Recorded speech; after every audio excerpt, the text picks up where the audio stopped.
Do you think that the government can have policies that help promote crafts from rural women? If not the government, then how can associations like FHTR, RATO or HRAR, how can they help?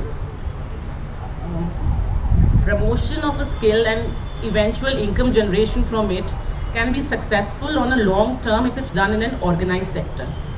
There are provisions under acts like MSME Act, cottage industries, which are very beneficial for rural and semi-urban communities and also for their women folk if they wish to start a new economic activity and earn good money out of it.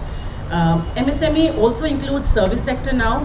Hotels is an industry now, so it also gets included into the MSME sector. I feel, setting up of MSME units in rural areas to promote and generate income from the prevalent art forms there will result in economic development of the rural areas. This in turn will prevent migration of young talent to the urban areas, and all of this collectively will help to pass on the prevalent art forms from one generation to another. I have certain technical points which, if looked into, can make MSME a very good model for rural women. Firstly, capital requirement. Capital is the first requirement when somebody ventures out in a business.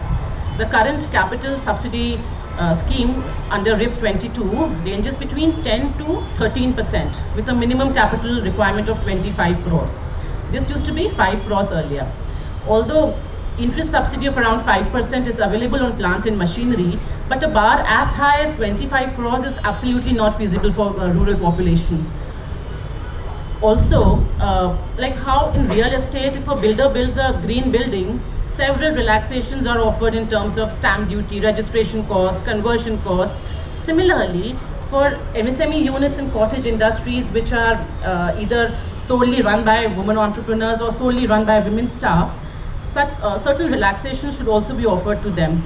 Some interest subsidy on the capital loans taken, and this capital subsidy bar that I mentioned needs to be reduced, and it needs to be reduced even lower than 5 crores for women entrepreneurs.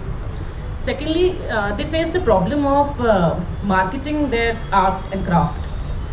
Traditionally, there used to be haat bazaars in villages where the local manufacturers would come and sell their produce. In present time, each tehsil has around 40 to 50 gram panchayat. So if one or two, depending upon the local requirement obviously, haat bazaars are developed in each tehsil where the local manufacturers could come and actually display and sell their products, this would become an excellent platform for B2C and B2B transactions. If we can have mandis for fast selling of agriculture produce, then why not have these bazaars also for craftsmen and craftswomen? Initially, the transactions might be in cash, but once fully set and operational, the government can offer maybe GST rebates, making the items sold to these bazaars much cheaper than the open market, making these bazaars eventually more lucrative. Also, for Kisans, there is a Kisan credit card scheme. Such schemes can also be introduced for women entrepreneurs in rural areas to help them with their capital and working capital requirements. Also, another thing I wish to mention here is, I feel, Manrega scheme has a lot of potential. There can be a planning where we can link Manrega to the women-oriented, women-operated units running in the rural areas.